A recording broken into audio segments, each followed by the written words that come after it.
Band FM é sua rádio do seu jeito de volta, agora 8 horas e 40 minutos, Simone. Voltamos agora com uma história que me interessou, né?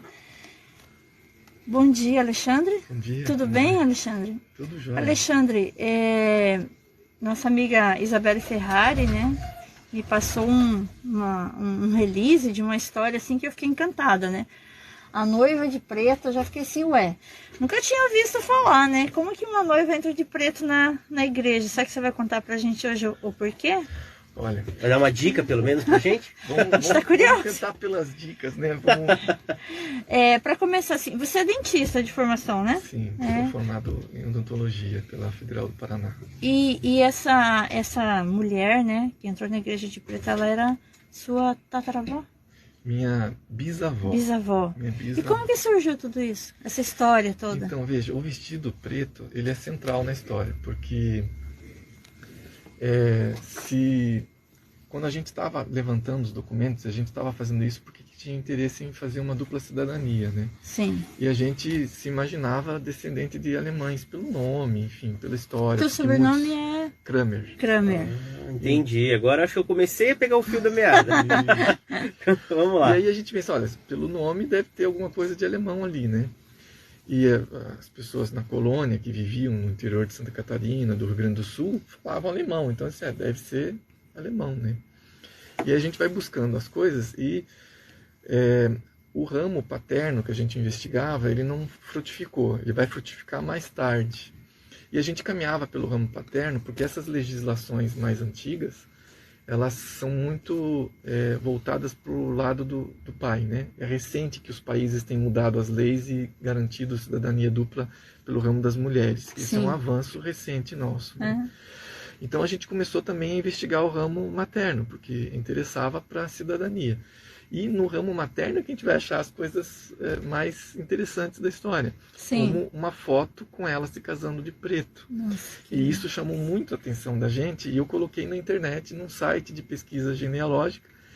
E aquilo ali foi que chamou a atenção de primos que eu nem conhecia, que ao identificarem que eu tinha uma foto dela se casando de preto, pensaram, ele sabe mais dela do que eu e eu estou atrás de registros dela. Só que a certidão de casamento dela dizia que ela era da Alemanha.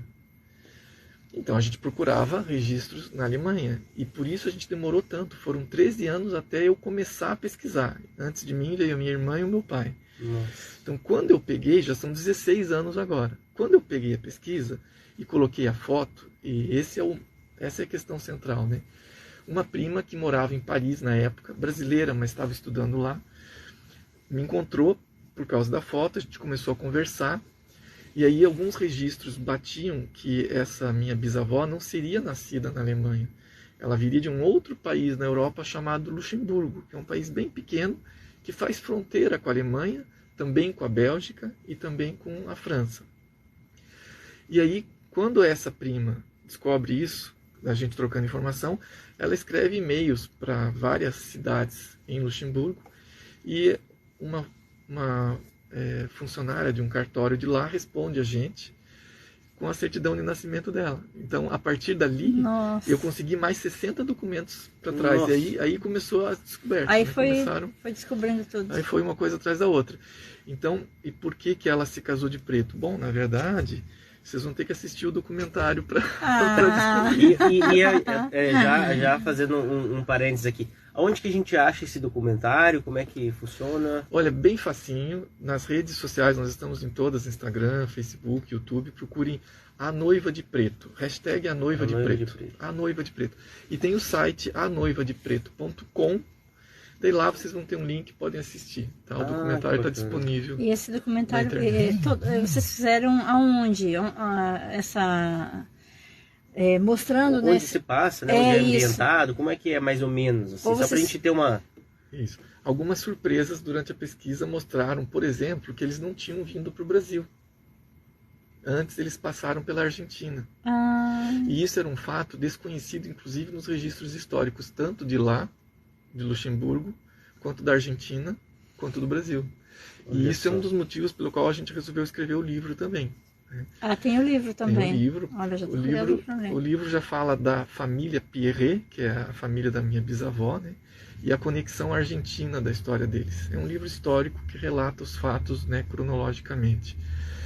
E como que a gente fez as descobertas. E baseado nesse livro que a Isabelle Ferrari e a Vision Art montaram um documentário, porque a gente tinha interesse em transformar uma obra literária em uma obra em audiovisual, porque infelizmente o Brasil não tem, o nosso povo infelizmente não tem o hábito da leitura, né? Então eu acreditava que se eu trouxesse para o audiovisual, eu traria mais interesse para a leitura do livro. E impactaria mais pessoas também, né? Exatamente. Você tem ideia, por exemplo, do motivo que eles vieram? Tem alguma linha de pensamento nesse sentido? Nós estamos falando de Revolução Belga, que foi um evento importante na Europa, que acabou fazendo com que Luxemburgo, que é esse pequeno país, perdesse, na época, já era pequeno, e na época ele perdeu metade do território, né, para a Bélgica. E nós estamos falando de guerras napoleônicas, né? Isso, eu estou falando de 1889, né? Então é bem antes da Primeira Guerra, da Segunda Guerra, eram outras as razões, né? Por exemplo, a Alemanha nem era um Estado-nação ainda, né? Ela não tinha se unificado. E Luxemburgo, ele era um pequeno, sempre foi um pequeno Estado que pertencia a outros, né? Então ele chegou, a coroa, vamos dizer assim, luxemburguesa, chegou a pertencer até a Espanha, muito tempo, às vezes para a França, a Alemanha, dependendo da situação de governo. E na época que eles vieram, ainda era a coroa holandesa, né, das Netherlands, né, dos Países Baixos. E no ano que eles vêm, inclusive, é que eles passam a ser um grão-ducado, né? E é o único grão-ducado do mundo, né? Um reinado tem um rei, uma rainha, né? Um principado tem um príncipe como chefe de Estado. E um grão-ducado tem um grão-duque, que é o caso do grão-duque Henry, que é o chefe de Estado. É uma monarquia constitucional. Ainda hoje é uma monarquia constitucional. Ainda hoje, exato. É uma democracia, tem um parlamento, tem um primeiro-ministro que é o chefe de governo, e o grão-duque é o chefe de Estado. Mais ou menos próximo ali do que é ali no Reino Unido. É parecido com o que seria a rainha da Inglaterra, né? O grão-duque, mas poderíamos ser um grão-duque, não um rei. Né? Da minha visão pessoal, infelizmente, não somos assim, mas enfim, estou falando em história. Aqui no Brasil, que fica fácil de pensar é o seguinte: um grão-duque é como um arquiduque, né? Nós tivemos uma arquiduquesa, que é a arquiduquesa da Áustria, que é a nossa imperatriz Leopoldina. Sim. Seria a mesma situação. No caso, ela era imperatriz porque era a esposa do imperador. E para reproduzir tudo isso, eu acredito que tem muitos detalhes, muitas coisas que envolvem, né? Inclusive o vestido preto, né? E aí a gente vai falar um pouquinho, né, com a Helena Vitorassi. Helena, eu quero até demonstrar minha gratidão aqui. Eu vinha pensando, a Helena é uma pessoa que eu gosto muito, eu acho que você sabe disso. Para quem não sabe, eu trabalhei com a Helena durante um curto período de tempo, né? Eu quis sair da comunicação, né? E a Helena me deu uma oportunidade lá na loja dela no Paraguai. Eu fui gerente lá por um tempo. E eu pude conhecer essa mulher assim incrível. Então eu sempre queria falar isso para você. Tô falando ao vivo. Uma mulher muito correta. Às vezes as pessoas falavam, ela é muito exigente, mas ela é muito correta. É uma pessoa assim que, de todas as pessoas que eu trabalhei, Mohamed, que você sabe disso que eu já te falei, são 20 anos na comunicação, e fora, eu não consigo achar entre eles alguém como você. Obrigada, senhora. Então, assim, eu queria sempre falar isso pra você. Eu falei, hoje vai ser a minha oportunidade, né? E aí, quando me falaram, né, a Isa falou, olha, quem reproduziu o vestido foi a Helena.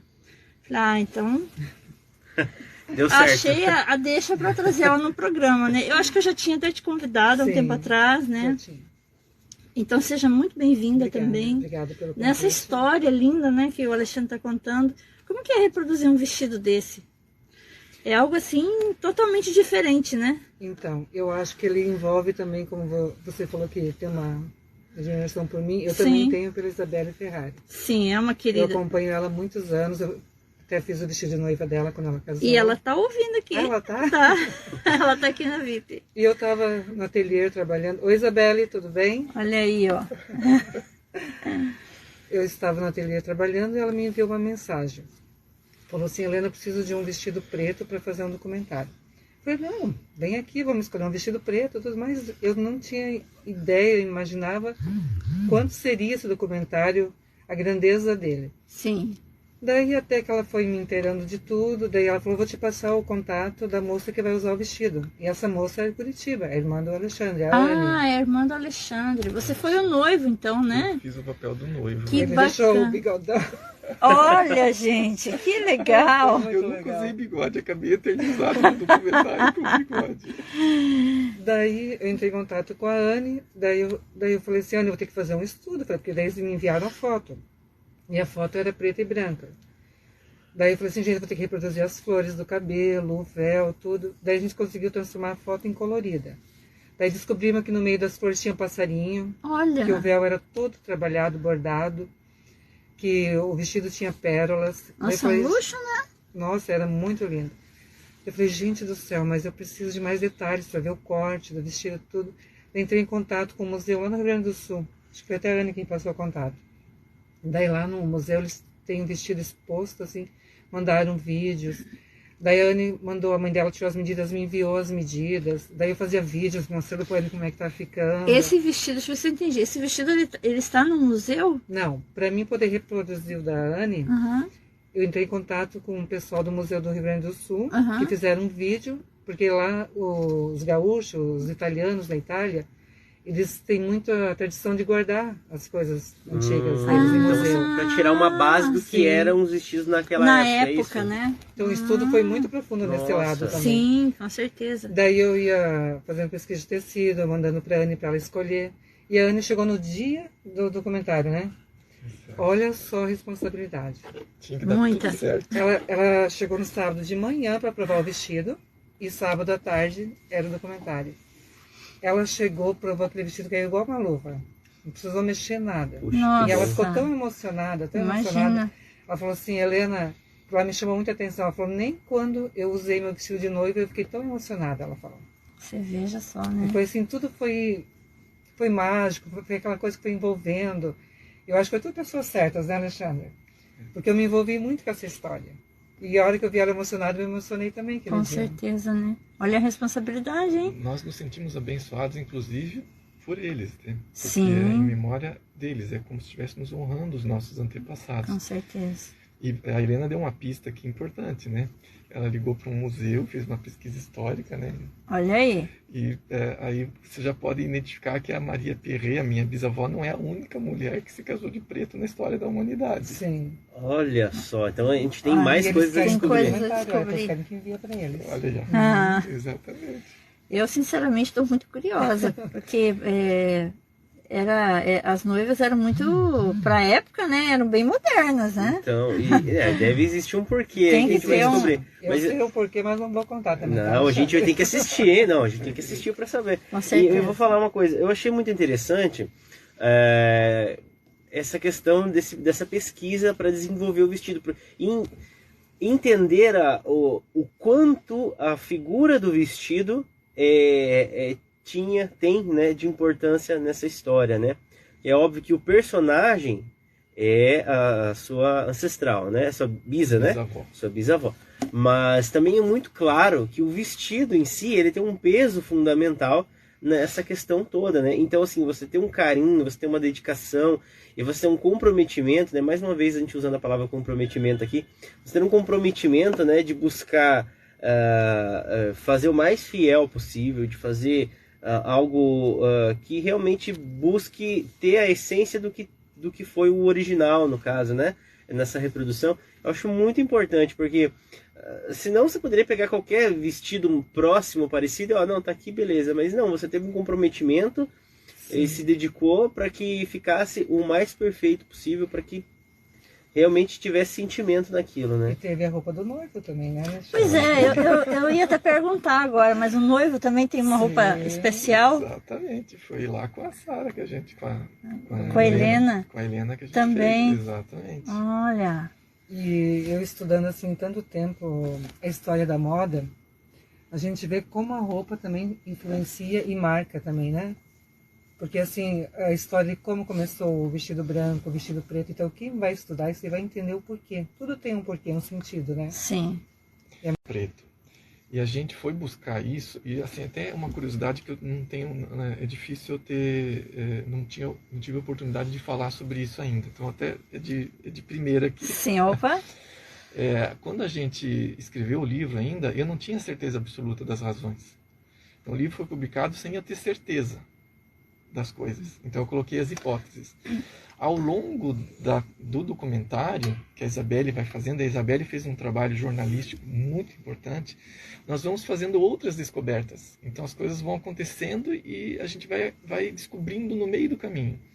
Até que a gente encontra a Ineida Queiroz, que ela é uma pesquisadora nacional sobre a moda do século XIX, e é ela quem vai contar para a gente as razões do porquê do vestido preto no documentário. Então, além de ser um documentário que conta fatos históricos que aconteceram com uma família, mas que norteiam a história de dezenas, centenas de famílias, Sim. também é um documentário que vai explicar os costumes do século XIX, né, do final do século XIX, tanto na Europa, quanto na Argentina, quanto no Brasil.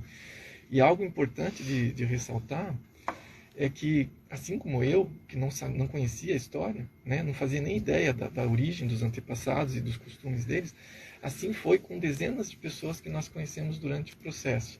E hoje, até centenas. Ontem mesmo, eu recebi pelas redes sociais um contato de um pesquisador da Argentina, que até me cumprimentou pelo documentário e disse: a sua história é a minha história, porque os meus parentes viveram na mesma colônia que os seus viveram.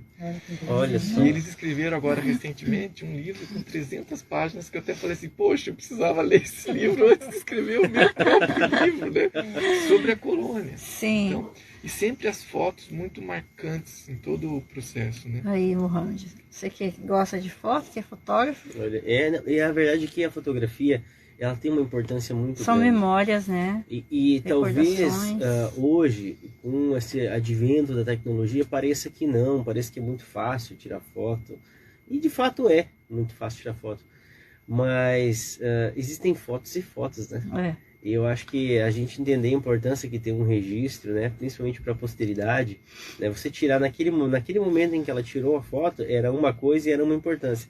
Hoje, 118 anos depois, né, você falou 1903, é isso? 1903 foi o casamento. Foi o né? casamento. Que, Quando... no caso, deve ter sido quando tiraram a foto. Ou não? Exato. A foto Então, de 1903. eu tô bom de conta. Tá bom de Eu conta. lembrei de uma coisa agora, deixa eu te interromper. Eu questionei por que eles estavam tão sérios nas fotos. Eu falei assim, será que ela está casando forçada?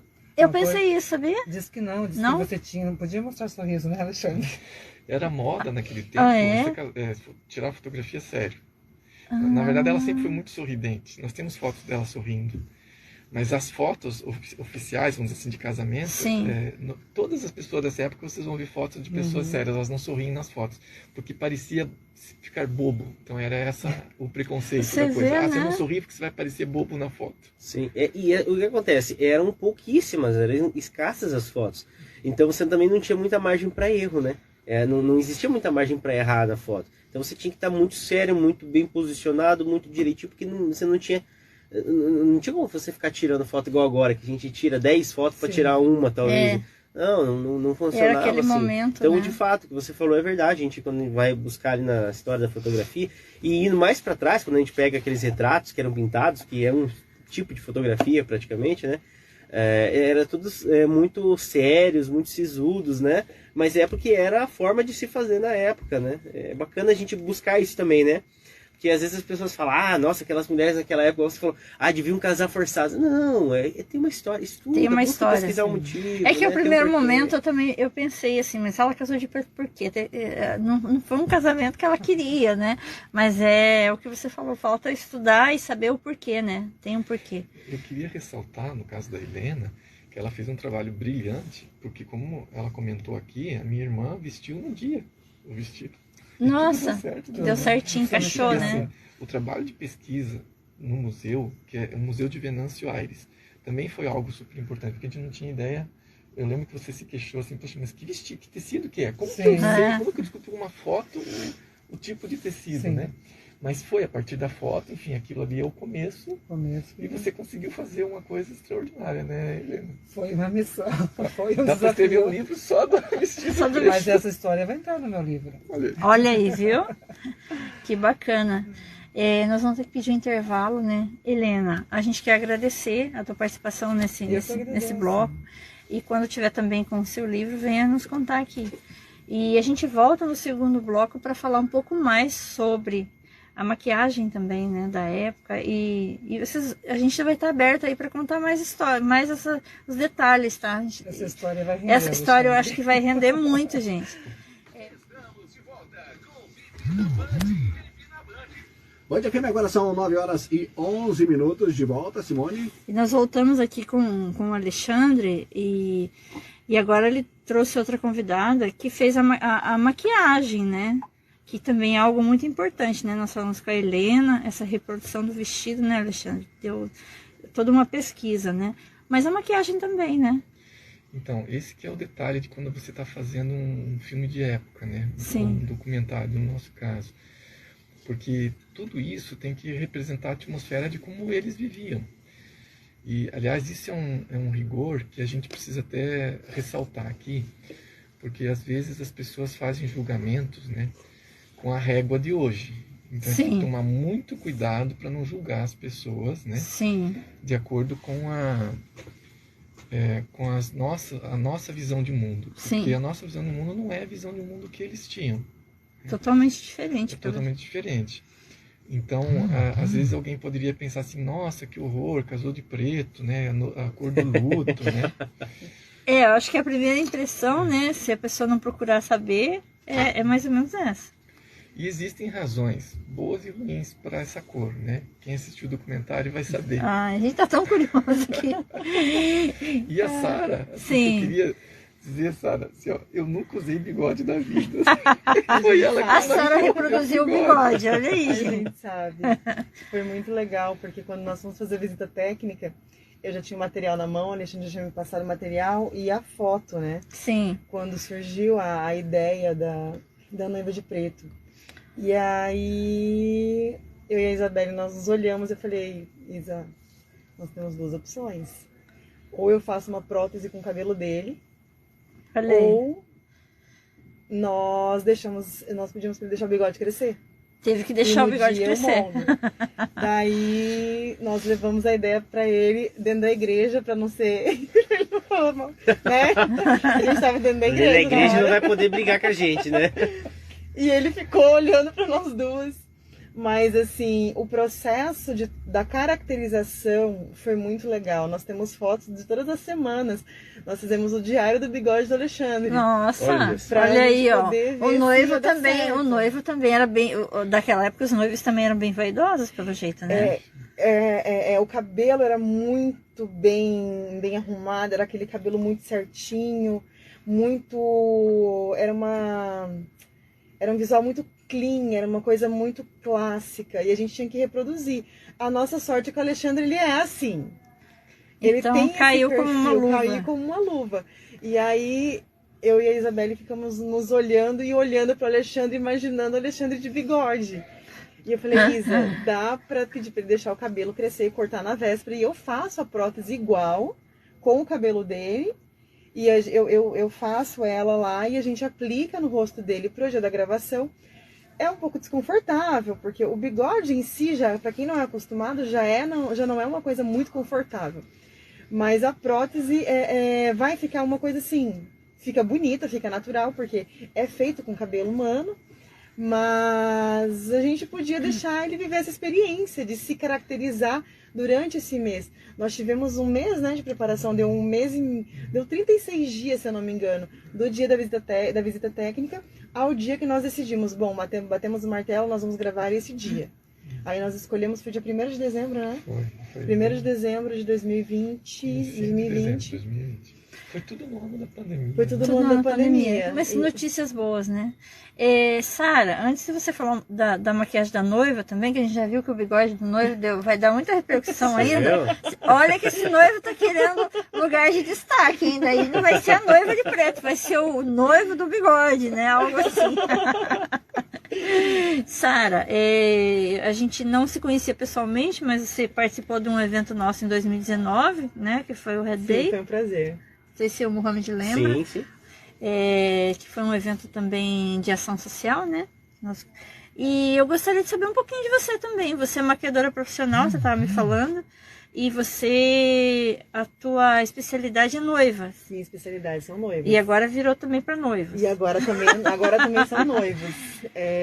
Eu tô no mercado de Foz há 16 anos, só com noivos. Sim. Há 21 anos atuando na área com salão de beleza. Sim. Mas há 16 anos eu já faço noiva há mais de 16, mas assim, eu me considero profissional. Sim. Só em noiva há 16 anos. Que bacana. Então, assim, todos os espaços que eu fui criando, fui construindo, fui melhorando, todas as minhas especializações, até a minha forma de lidar, de conduzir as situações dentro do ambiente de trabalho, eu conduzi para atender noivas. E o teu salão fica aonde? Na Avenida Pedro Basso, na rua mais bonita de Foz do Iguaçu. Olha aí, olha gente. Só, propaganda veio junto já. Já. O merchan veio junto. Então, para quem não conhece, né, convida a conhecer. Para quem não conhece, fiquem à vontade. Nós estamos no endereço privilegiado, porque nós estamos, além de estarmos na Avenida Pedro Basso, nós ficamos em frente à Casa do Natal. Então nós nos tornamos ponto de referência, querendo ou não, na Avenida Pedro Basso, por ter a Casa do Natal, que é Sim, aquela casa a enfeitada, única casa de Foz que eu falo que ela alimenta o espírito natalino da cidade. Sim, é verdade. E assim, aquela avenida nos abraçou, literalmente. Os vizinhos nos abraçaram. Sim, nós tivemos um acolhimento enorme. Mês que vem, dia 28 de agosto, faz 3 anos que nós mudamos. E assim, eu falo que foram os 3 anos mais intensos e mais loucos e incríveis da minha vida. Que bacana, né? E continuando, né, dentro da sua área de especialidade, qual é o desafio aí para você preparar uma maquiagem, uma produção em si, né, não só a maquiagem, uma produção para ambientar, né, uma noiva, um cenário de 1903, né, uma noiva que se casou em 1903. A gente sabe que há diferenças, né, a moda, os costumes, enfim, tudo muda. Então, como foi isso? Olha, foi extremamente gratificante, porque você mergulha num processo de estudo de novo. Eu tinha que saber o que acontecia na época, produtos que existiam na época, o contexto social que ela vivia, que a Marie Perret vivia na época. Então, o Alexandre me passou material, eu tenho o livro dele, e aí eu fui pesquisando, maquiagem em 1800 e bolinha, maquiagem início do século tal, e aí produtos que existiam na época para tentar deixar aquilo mais parecido possível. Então, comprei material novo, fui atrás de produtos para pele diferentes. Tanto que se você pegar uma foto da Anne, a irmã do Alexandre, que foi a nossa noiva de preto, que representou a Marie Perret, de noiva, você não enxerga a maquiagem no rosto dela, e ela está completamente maquiada. Olha só. Porque os produtos, eles têm que aderir à pele e se tornar uma segunda pele natural. Ela estava sensacional, né? Ela estava belíssima. E assim, a Anne, ela tem uma coisa no olhar dela que era diferente da Marie Perret. A Marie Perret era muito tímida. Você pode ver pela postura da foto dela que ela é extremamente tímida, que ela tá numa postura quase na defensiva, né, na foto. E ele também tá com uma postura, tipo, ele é muito, como diria minha avó, muito sisudo. Sim. Tensos. E aí, muito tensos, né? Eu não sei se já tinham um relacionamento, se conheciam, assim. Então, fazer a Anne representar a Marie Perret, até na hora de fazer a pose para as fotos, eu tava ali, na hora de fazer as reproduções, a hora que o Jean levou o Alexandre e a Anne para reproduzir as fotos, eu fui junto. Porque as posições, a postura, a gente falava, Alexandre, encolhe mais, Alexandre, tipo, enverga um pouquinho mais, porque você pode ver que ele tava com o ombro um pouquinho mais deslocado, e que ela tava segurando o véu com a mãozinha, a mão do véu ficou, a reprodução da foto ficou perfeita. E tanto ela no preto e branco quanto no colorido, ela não tem tratamento. Nós não tratamos aquelas fotos para falar, olha, essa foto tem tratamento, tá aqui, tá bonita por isso. Aquelas fotos não têm tratamento. Nós temos fotos de celular, nós temos fotos, vídeos que nós fizemos lá no dia. E a maior dificuldade no meu caso foi deixar a Anne mais séria. Ah, porque o perfil dela não era tão sério assim. A Anne tem um olhar doce, ela é totalmente doce, ela tem um olhar sereno, ela é totalmente, né? E ela, assim, ela é incrível, ela incorporou a Noiva de Preto, ela estava extremamente emocionada. Era como se ela estivesse casando realmente. Que bacana ela tremia na porta da igreja, né, Alexandre? Ela tremia na porta da igreja. Foi, assim, incrível, incrível mesmo. Foi uma experiência inesquecível, foi único. Puxa, que bacana. A gente até viaja, né? Então, até eu tive um delay aqui. A gente viaja. Mas uma coisa que eu achei muito interessante, até na sua fala também, a gente vai pegando em cada pessoa e na forma de falar, a gente vai pegando algumas características de alguns pontos, né? Eu vi que você falou com muita pessoalidade dela, da bisavó do Alexandre, a Marie Pierret. Marie Pierret. Eu vi que você falou com muita pessoalidade, muito como se fosse uma pessoa próxima, como se fosse alguém que você de fato conhece, né? Você vê que é interessante isso, né? Sim. E isso vem a partir desses estudos históricos, das fotos, e você entrar dentro daquela, de fato, vestir a camisa, né? Entrar dentro daquele contexto. Você vê que parece que você está falando de uma pessoa que, sei lá, sua vizinha, uma pessoa que mora ali do lado. Sim. Né? É muito interessante isso. E para vocês que são familiares, né, que são os descendentes, é especial quando você nota que todo mundo que está envolvido nessa produção realmente está envolvido, né, pessoalmente envolvido com aquilo? Olha, tanto a Helena quanto a Sara, e aí o Jean e toda a equipe, que é difícil até de mencionar a quantidade de pessoas que teve envolvida. Que participaram. Sempre vai faltar alguns se for tentar relacionar um por um. Sim. É difícil falar o nome Tem de que todos, trazer a listinha, né, com o nome escrito. Nós tivemos uma equipe de amparo muito grande, né, Sim. Alexandre? Eles abraçaram a causa, vamos dizer Sim. assim, e entraram na história, leram os documentos, estudaram como seria aquela atmosfera do final do século XIX, começo do século XX. Aí nós temos uma questão geográfica que envolvia a Europa, a Argentina e o sul do Brasil, né? Tudo isso era importante para entrar na cena. E Sara, assim, o trabalho deles foi voluntário. E muitas pessoas que estão na cena ali, na verdade não tem nenhum profissional, vamos dizer assim, ator, né?